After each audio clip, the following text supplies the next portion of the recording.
Hello everyone, আসসালামু আলাইকুম। Eid special রেসিপিতে আজ আপনাদের সাথে এমন একটা ডেজার্ট রেসিপি শেয়ার করেছি যেটা একবার খেলে আপনার মুখে স্বাদ লেগে থাকবে। এমন রেসিপি আগে কখনো করেছেন কিনা অবশ্যই কমেন্ট করে জানাবেন। উপরে ক্রিস্পি আর ভিতরে তুলতুলে নরমের রেসিপি, যাকে একবার খাওয়াবেন সে বারবার বানানোর রিকোয়েস্ট জানাবেন। আর বানানো খুবই সহজ, চলুন তাহলে ঝটপট বানিয়ে ফেলি। তো প্রথমে ক্রিমটা বানিয়ে ফেলি। এর জন্য এখানে আমি 1 কাপ পরিমাণে দুধ নিয়েছি। দুধটা আমি আগে একটু জাল করে নিয়েছি। তারপর এর মধ্যে দিয়ে দিচ্ছি আধা কাপ পরিমাণে গুঁড়া দুধ।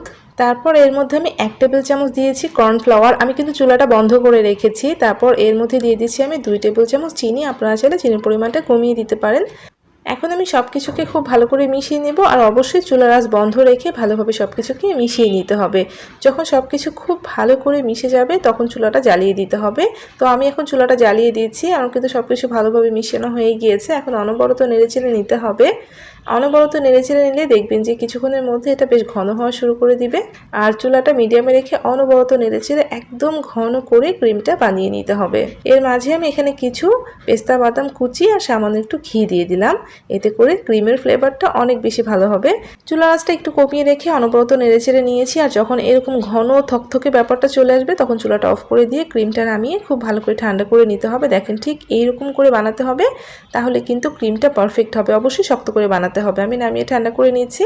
এখানে আমি কিছু পাউরুটির স্লাইস নিয়ে নিয়েছি, 8-9টার মতো স্লাইস নিয়েছি। এখন আমি এর মধ্য থেকে বাকি স্লাইসগুলো সরিয়ে রেখে একটা স্লাইস নিয়ে বেলনা দিয়ে চেপে চেপে রুটিটাকে বেলে নিচ্ছি। অবশ্যই ভালো করে চেপে চেপে বেলে নিতে হবে। তারপর দেখেন যে ক্রিমটা বানিয়েছিলাম, ক্রিমটা শক্ত হয়ে গিয়েছে ঠান্ডা হয়ে যাওয়ার পরে। দেখতে পাচ্ছেন কতটা শক্ত হয়েছে। তার জন্য ক্রিমটাকে অবশ্যই ঘন করে বানিয়ে নিতে হবে। তারপর অল্প অল্প করে ক্রিম দিয়েছি। এভাবে 3 কোণাচো করে রুটিটাকে এখন ভালো করে চেপে দিচ্ছি। আর ক্রিমটা কিন্তু অবশ্যই কম করে দিবেন, খুব বেশি করে দিবেন না। বেশি দিলে কিন্তু ফেটে বেরিয়ে যাবার চান্স থাকে। আর দেখেন আমি কিভাবে চেপে চেপে দিচ্ছি। ক্রিমের সাইডটা খুব ভালো করে চেপে দিলাম যাতে রুটি দুটো খুব ভালোভাবে লেগে যায়। আপনারা কিন্তু এই পর্যায়ে একটু পানি দিতে পারেন। এখন আমি একটা স্টিলের বাটি নিয়ে এভাবে কেটে নিচ্ছি। আপনারা স্টিলের গ্লাস বা কুকি কাটার দিয়েও কেটে নিতে পারেন। একটু চাপ দিয়ে এভাবে হাফ মুন শেপ করে কেটে নিচ্ছি, বা পুলি পিঠার যে শেপটা হয় সেটা করে কেটে নিচ্ছি। দেখেন খুব সুন্দর হয়েছে। এরপর আমি আরও একটা ব্রেড নিয়েছি। তারপর সেমভাবে আবারও বেলনা দিয়ে খুব ভালো করে চেপে চেপে বেলে নিয়েছি। তারপর আবারও সামান্য একটু ক্রিম দিলাম।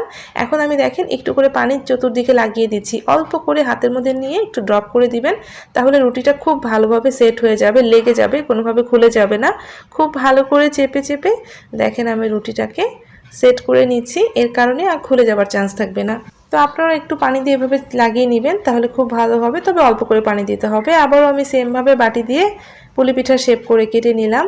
আর এভাবেই কিন্তু আমি সবগুলো বানিয়ে নিচ্ছি। এভাবে আমি সবগুলো কেটে একটা প্লেটের মধ্যে তুলে নিয়েছি।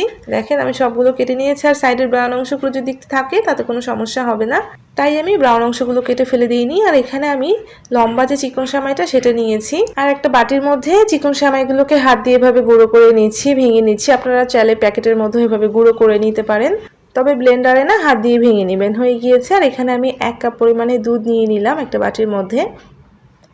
এখন একটা পিঠা নিয়ে দুধের মধ্যে দিয়েছি। আর দেওয়ার সাথে সাথে এপিট ওপিট করে কিন্তু তুলে নিতে হবে। বেশি সময় কিন্তু দুধে ভিজানো যাবে না, তাহলে কিন্তু গলে যাবে। তো এপিট ওপিট করে দুধ থেকে তুলে নিয়ে এসে আমি সেমাইয়ের মধ্যে দিয়ে দিয়েছি।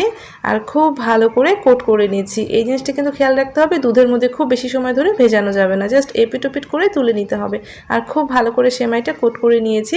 সেমভাবে আমি আরও একটা পিঠা দিয়ে দিয়েছি। আবারও দুধের মধ্যে হালকা একটু ভিজিয়ে নিয়ে আবারও সেমাইয়ের মধ্যে দিয়ে খুব ভালো করে কোট করছি। একটু চেপে চেপে দিবেন সেমাইগুলোকে, তাহলে সেমাইগুলো খুব ভালোভাবে গায়ের মধ্যে লেগে যাবে। তো এভাবেই কিন্তু আমি সবগুলো ডেজার্ট বানিয়ে নিয়েছি। তো সবগুলো আমি এভাবে প্লেটে তুলে নিয়েছি, 2টো প্লেটে তুলেছি। এখন আমি এগুলো ভাজতে চলে যাব। তার আগে এখানে আমি 3/4 কাপ চিনি নিয়েছি, মানে আধা কাপের একটু বেশি চিনি নিয়েছি। আর যে পরিমাণ চিনি সেই পরিমাণ পানি দিয়ে একটা শিরা বানিয়ে নিয়েছি।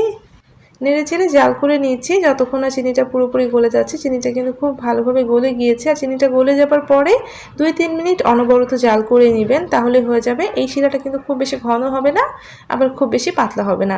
যখন আপনি 2-3 মিনিট জাল করে নেবেন সঙ্গে সঙ্গে চুলটা বন্ধ করে চিনি শিরাটাকে ঠান্ডা করে নিচ্ছি। আর এদিকে আমি তেল গরমে বসিয়ে রেখেছিলাম, তার মধ্যে এক এক করে আমি নাস্তাগুলো ভাজতে দিয়ে দিচ্ছি। এই নাস্তাগুলো ভাজতে খুব কম সময় লাগে, বেশি সময় ধরে ভাজা যাবে না। জাস্ট উপরের দিকে কালারটা খুব সুন্দর হবে আর একটু ক্রিস্পি হয়ে যাবে, তখন এগুলোকে তুলে নিতে হবে। যখনই দেখবেন যে উপরটা ক্রিস্পি হয়ে গিয়েছে সঙ্গে সঙ্গে তুলে নিতে হবে। খুব বেশি সময় ধরে রাখলে দেখা যাবে যে ক্রিমটা ফেটে বেরিয়ে যেতে পারে। তাই অনেক বেশি সময় ধরে ভাজতে হবে না, জাস্ট উপরটা ক্রিস্পি হয়ে গেলেই তুলে নিতে হবে। আর বাকিগুলো আমি সেমভাবে ভেজে তুলে নিচ্ছি। তো সবগুলো আমি প্লেটের মধ্যে সাজিয়ে নিয়েছি। এরপর যে শিরাটা বানিয়েছিলাম সেই শিরাটা ঠান্ডা হয়ে গিয়েছে। ঠান্ডা শিরাটা আমি এর উপর দিয়ে দিচ্ছি।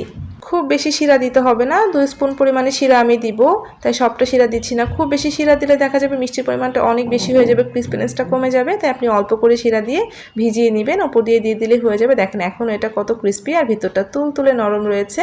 আমি আপনাদেরকে ভেঙে দেখাচ্ছি এটা কতটা ইয়ামি হয়েছে। বিশ্বাস করুন এই ডেজার্ট আপনি যাকে খাওয়াবেন সে আপনার কাছে রেসিপি জানার জন্য রিকোয়েস্ট করবে। তো এই ঈদে ঝটপট এই ডেজার্টটা বানিয়ে নিতে পারেন। রেসিপি ভালো লাগলে প্লিজ একটা লাইক দিয়ে যাবেন, তার সাথে প্লিজ চ্যানেলটা সাবস্ক্রাইব করে সাথেই থাকবেন। সবাই ভালো থাকবেন। আল্লাহ হাফিজ।